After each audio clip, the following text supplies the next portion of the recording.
Si vous n'avez pas un objectif noble, et un objectif qui imprègne votre vie d'une signification durable, vous devenez alors la proie de toutes les catastrophes. La conséquence de tout ça est que vous devenez aigri. Et quand vous devenez aigri, vous devenez méchant, vous devenez cruel et vous commencez à blesser les autres en plus de vous-même. Donc ce n'est pas seulement que si vous n'avez pas d'objectif, vous souffrez. C'est que si vous n'avez pas d'objectif, vous souffrez et vous commencez à devenir cruel, aigri et plein de ressentiments. Donc même si vos objectifs sont vagues, même si vous êtes à côté de la cible, si vous commencez à viser un objectif, vous pourrez toujours vous réajuster et devenir de plus en plus précis. Donc déjà maintenant, vous avez quelque chose à viser. Donc vous pourriez vous dire, eh bien, maintenant je suis motivé, parce que j'ai quelque chose à viser. Mais vous n'êtes pas encore autant motivé que vous pourriez l'être. Parce que vous n'avez pas encore défini la chose que vous devez fuir. La vie est véritablement difficile, indépendamment de la stupidité psychologique, disons. Indépendamment des obstacles qui se dressent sur notre chemin. La vie est difficile, elle est fatalement difficile. La vie est le défi ultime. Nous allons tous mourir. Oui, oui. Donc il y a des tests. Oui. En fait, l'incertitude, la peur, la douleur. Oui, tout ce qui accompagne et qui va de pair avec la souffrance. C'est un challenge à part entière. Parce que cela vous prend tout ce que vous avez. Et donc, une des raisons pour lesquelles nous n'arrivons pas à nous entendre est parce qu'il y a des problèmes complexes à résoudre. Une autre raison est que nous sommes volontairement aveugles. En partie parce que nous sommes plus ignorants que nous ne devrions l'être. Que nous ne sommes pas tous ce que nous devrions être. Que nous tendons de temps en temps vers la malveillance. Que nous nous trahissons les uns les autres. En plus de nous-mêmes à l'échelle individuelle. Donc nous avons du mal avec beaucoup de choses. Et nous avons tendance à empirer les choses. Pas toujours, évidemment. Et nous n'avons pas à le faire, mais c'est en quelque sorte la ligne de base sur laquelle nous travaillons. Je pense que les gens qui sont le plus déçus dans la vie sont ceux qui sont déçus d'eux-mêmes.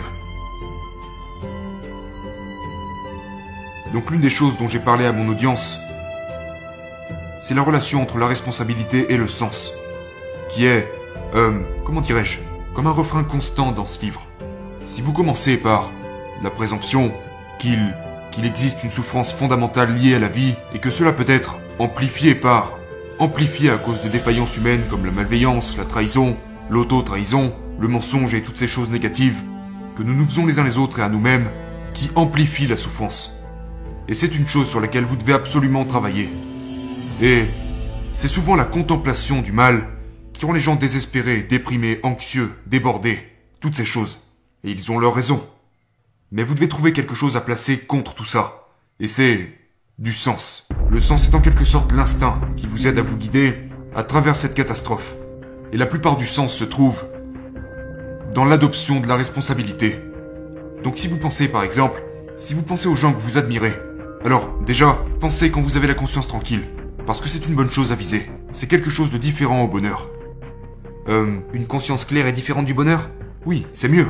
Parce que vous justifiez votre existence. Vous savez, vous ne vous réveillez pas à 3h du matin dans une sueur froide en pensant à toutes les choses terribles dans lesquelles vous avez été impliqué. Avoir dit quelque chose à quelqu'un que vous n'auriez pas dû dire, ou vos mauvaises actions, vos mensonges, les opportunités que vous avez perdues, ou les choses que vous avez abandonnées, dans lesquelles vous auriez dû pleinement vous consacrer.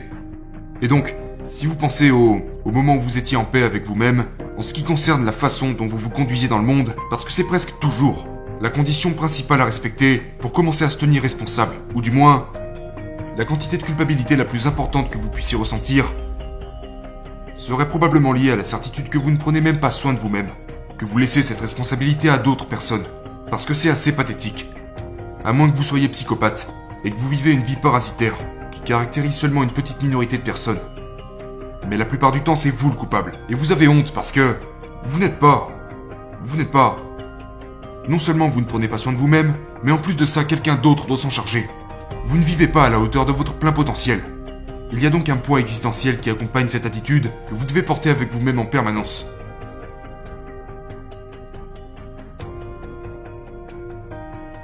Si vous n'avez pas un objectif noble, et un objectif qui imprègne votre vie d'une signification durable, vous devenez alors la proie de toutes les catastrophes. La douleur, l'anxiété, la colère et la souffrance impliquées. La souffrance est de la douleur. La souffrance génère de l'anxiété et de l'incertitude, ainsi que du désespoir. La conséquence de tout ça est que vous devenez aigri. Et quand vous devenez aigri, vous devenez méchant, vous devenez cruel et vous commencez à blesser les autres en plus de vous-même. Donc ce n'est pas seulement que si vous n'avez pas d'objectif, vous souffrez. C'est que si vous n'avez pas d'objectif, vous souffrez et vous commencez à devenir cruel, aigri et plein de ressentiments. Et puis vous essayez activement de faire du monde un moins bon endroit où vivre. Et donc, Parce que vous ne pouvez pas souffrir inutilement sans finir par devenir aigri. Et vous ne pouvez pas devenir aigri sans devenir cruel. Donc vous avez besoin d'un but. Maintenant la question est, que devrait être ce but? Eh bien nous avons en fait un programme. Et c'est une des choses dont je voulais parler aujourd'hui. Ce programme aide les gens à écrire sur leur vie. Il aide les gens à trouver leur objectif et à comprendre où ils en sont dans leur vie. C'est comme si vous essayez de vous repérer sur une carte. Vous ne pouvez pas vous repérer sur une carte à moins de commencer par savoir où vous êtes. Et vous devez aussi savoir où est-ce que vous allez. Ce programme commence par une compréhension du passé et aide les gens à écrire sur leur vie. C'est comme un guide pour leur autobiographie. On demande aux gens de décomposer leur vie en 6 époques, 6 périodes. Et puis d'écrire sur les événements qui les ont le plus marqués émotionnellement pour chacune de ces époques et de détailler. Pourquoi les choses positives se sont-elles produites et pourquoi cela pourrait-il être réitéré dans le futur? Et de détailler quelles sont les choses négatives qui sont arrivées en essayant de comprendre pourquoi elles sont arrivées dans le but de ne plus les reproduire dans le futur. Parce que le but de la mémoire n'est pas de se souvenir du passé. Le but de la mémoire est de comprendre ce qui ne va pas quand quelque chose a mal tourné pour que vous ne le dupliquiez pas à l'avenir. C'est ça le but de la mémoire. Donc faire cela peut vous aider à comprendre vos défaillances. Et vous savez que vous devez vous rattraper quand vous avez des souvenirs qui datent de plus d'1 an et demi et qui vous causent encore de la douleur émotionnelle quand vous pensez à eux. Ça signifie qu'il y a une partie de votre vie que vous n'avez pas tracée correctement. Et c'est un piège dans lequel vous êtes tombé et vous ne saurez pas éviter les pièges similaires à l'avenir. Et c'est pourquoi votre cerveau ne le laisse pas s'en aller.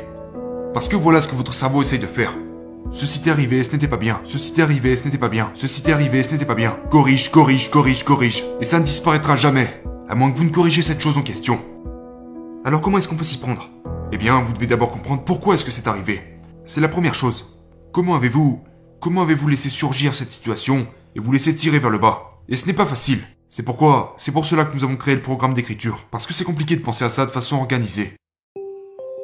Mais si vous y faites face, et disons que vous méditez là-dessus, que vous faites ça volontairement, il y a une forte probabilité pour que vous puissiez réduire considérablement les chances de vous refaire piéger par cette situation à l'avenir.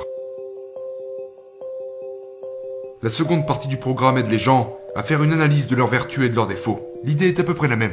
Qu'est-ce qui est bon chez vous, de sorte à tirer profit de ses qualités, et qu'est-ce qui ne va pas chez vous, de sorte à le corriger pour ne plus vous laisser piéger à l'avenir. Ça, c'est la deuxième partie du programme. Et la troisième partie du programme est probablement celle que vous trouverez la plus pertinente. Ce n'est pas facile de demander aux gens « Qu'est-ce que vous voulez dans la vie ?» C'est une question très difficile à laquelle répondre, parce que c'est trop vague et trop grandiose. Donc nous aidons, avec notre programme, nous aidons les gens à décomposer cela. Et voilà comment on leur demande de s'y prendre. Tout d'abord, mettez-vous dans le bon état d'esprit. Quel est le bon état d'esprit? Eh bien, c'est lié à la deuxième règle de mon livre. Traitez-vous comme si vous étiez quelqu'un que vous vouliez aider. Comme quelqu'un dont vous êtes responsable. Donc ça veut dire que vous devez commencer avec la présupposition que, malgré tous vos défauts et vos insuffisances, cela vaut la peine de vous y attarder, et que ce serait bien si les choses allaient mieux pour vous. Donc prenez soin de vous-même comme si vous devriez prendre soin de quelqu'un que vous aimez. Et ça demande un peu de détachement. Et puis la chose suivante c'est, ok alors maintenant, je vais regarder 3 à 5 ans devant moi, et déterminer clairement ce dont j'ai besoin, ce que je veux avoir et atteindre jusque-là, en gardant la raison. Il faut que ce soit des choses que vous voulez réellement, ce qui signifie que vous serez prêt à faire les sacrifices qui feraient en sorte que tout cela devienne possible.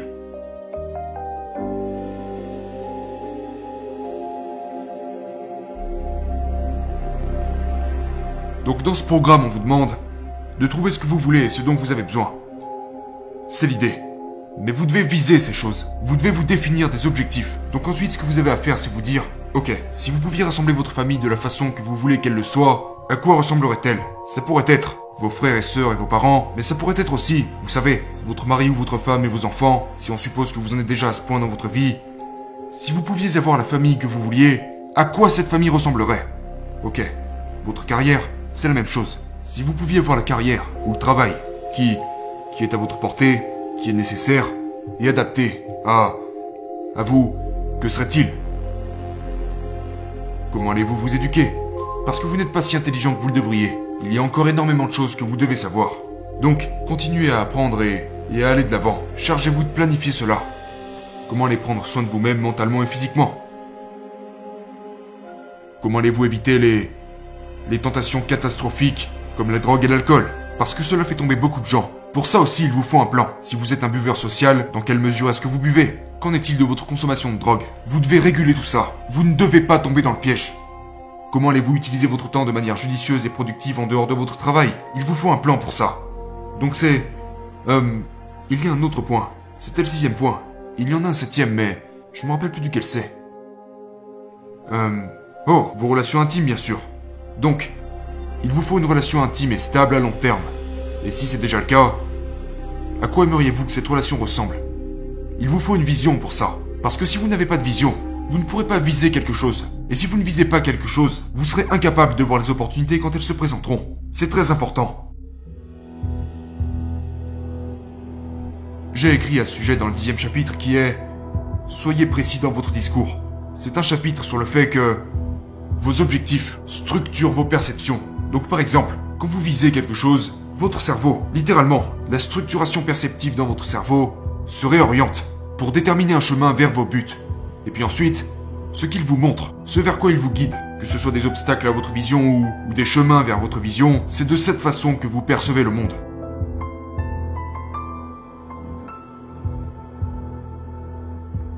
Donc après avoir répondu à ces 7 questions, et je vous encourage à le faire, même si vous le faites mal la première fois, parce que vous n'avez pas besoin d'être perfectionniste, il vous suffit de répondre, parce qu'un mauvais plan vaut mieux que pas de plan du tout. Ça vous donnera toujours quelque chose à améliorer. Donc même si vos objectifs sont vagues, même si vous êtes à côté de la cible, si vous commencez à viser un objectif, vous pourrez toujours vous réajuster et devenir de plus en plus précis. Et vous pourriez avoir complètement tort, mais vous ne vous tromperez jamais autant que si vous n'aviez pas d'objectif du tout. Écrivez pendant 20 minutes. Ne vous inquiétez pas de l'orthographe et de la grammaire. Ce n'est pas un exercice de composition. Trouvez ce que vous voulez pour les 3 à 5 ans à venir. À quoi ressemblera votre vie? Écrivez-le de manière hypothétique, ok? Ça c'est la première partie de l'exercice. La deuxième partie de l'exercice, donc déjà maintenant, vous avez quelque chose à viser. Donc vous pourriez vous dire, eh bien, maintenant je suis motivé, parce que j'ai quelque chose à viser. Mais vous n'êtes pas encore autant motivé que vous pourriez l'être. Parce que vous n'avez pas encore défini la chose que vous devez fuir. Si vous voulez vraiment être motivé, vous devez vouloir aller quelque part. Mais vous devez aussi ne pas vouloir aller quelque part ailleurs, qui sera généralement lié à la souffrance. Oui, une souffrance ou une forme d'anxiété. Quelque part que si vous y êtes, vous fera ressentir de la souffrance et de la culpabilité. Quelque part où on se dirait, je ne veux plus ressentir ça plus longtemps. Oui, exactement. Exactement. Donc l'autre chose que nous demandons aux gens, c'est, ok, alors maintenant, faites le point sur vos faiblesses, et imaginez que vous les laisseriez se développer. Maintenant vous êtes désespéré, et vous avez cultivé les choses qui étaient mauvaises pour vous, et vous vous êtes vraiment détérioré parce qu'on se retrouve 3 à 5 ans plus tard.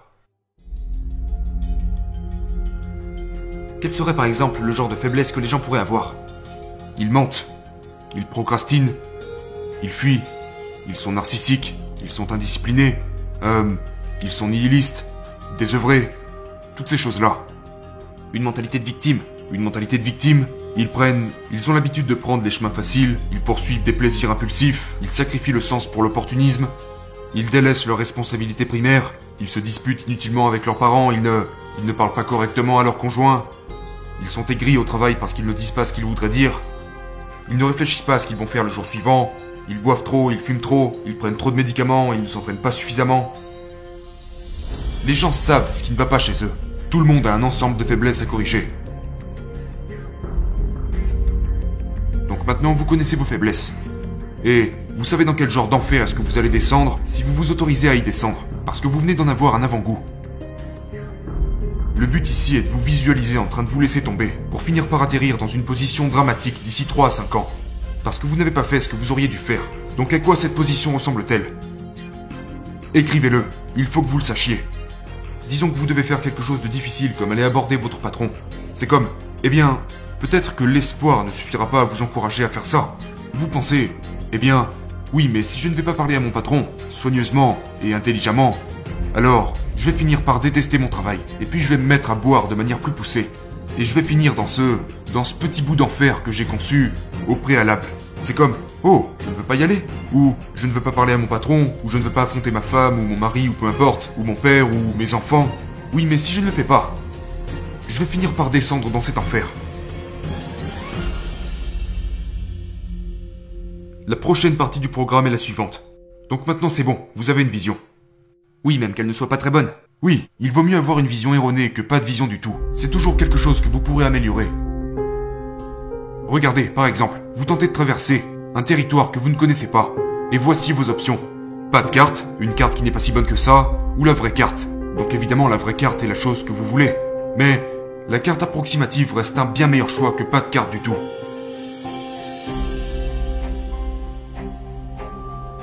Donc ce que nous demandons aux gens après avoir créé une vision positive, c'est d'établir 8 objectifs convenables.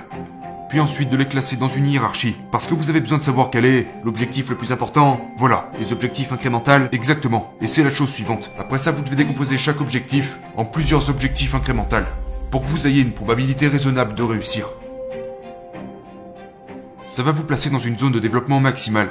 Et c'est un concept qui a été créé par un homme appelé Vygotsky. C'était un psychologue russe, quelqu'un de très intelligent. C'est de lui que vient cette idée de zone, de s'imaginer dans une zone. Et quand vous êtes dans cette zone, vous faites grandir vos compétences, de sorte à ce que ça devienne intrinsèquement gratifiant. Parce que vous y arrivez, et donc vous devez vous donner.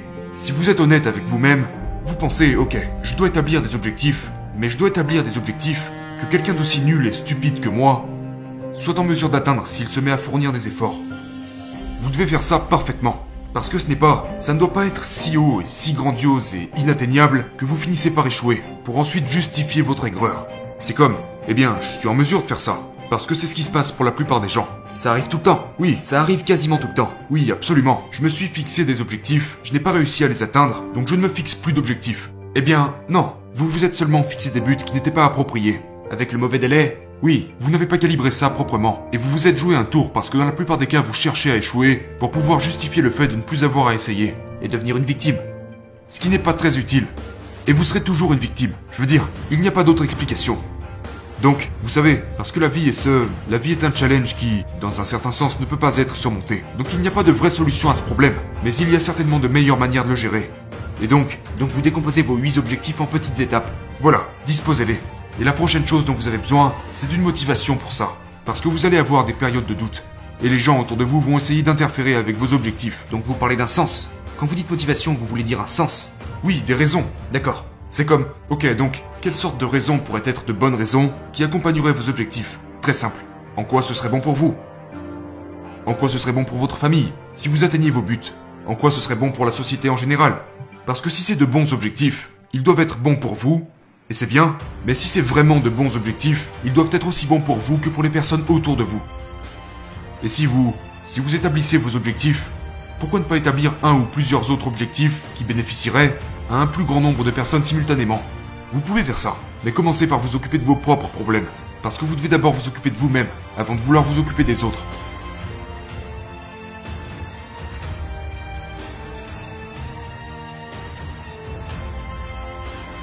Donc si quelqu'un vous défie et vient vous demander « Pourquoi est-ce que tu fais tout ça ?» Ça paraît vraiment stupide. Vous pourrez répondre « Je fais ça parce que ça me permet de faire attention à moi, voici les bénéfices que ça va apporter à ma famille, et voici les répercussions que ça aura sur la société en général. » Et dans ce cas-là, les gens qui essaieront de vous envoyer des objections et des doutes ne seront pas suffisamment armés pour traiter ce genre de réponse. Et puis quand vous aurez ce genre de doutes dans votre esprit qui vous tourmenteront, eh bien vous aurez juste à revenir à vos raisons. Vous revenez à vos raisons, à vos pourquoi, exactement. Vous regardez pourquoi vous faites ce que vous faites. Ah oui, c'est parce que je dois prendre soin de moi-même, c'est parce que si je ne le fais pas, je vais devenir pathétique, incapable, aigri et cruel, et que je vais finir dans une position misérable, qui est plutôt une mauvaise chose. Si je le fais, voici en quoi ça va aider ma famille, et comment ça va aider la société en général, et c'est un ensemble de bonnes raisons suffisantes. Du moins, il faut vraiment que vous le pensiez. Et si vous le pensez, alors ça en vaut la peine.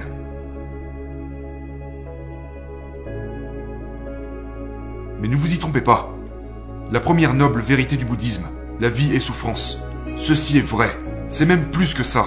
Parce que la souffrance est contaminée par la malveillance. C'est le point de référence. Et donc c'est très pessimiste. Mais la partie optimiste, c'est que vous êtes tellement robuste que vous pouvez non seulement faire face à cette souffrance, mais aussi la surpasser. Oh, c'est vraiment horrible comme situation. Mais je suis armé pour ça. C'est quelque chose que les gens devraient savoir. Et je crois sincèrement. Je pense que le fait que nous sommes armés pour cette tâche est encore plus vrai que le fait que la vie est une catastrophe, contaminée par la malveillance. Nous sommes plus forts que ces choses sont terribles. Et ces choses sont vraiment terribles, ce qui veut dire que nous sommes plutôt sacrément forts.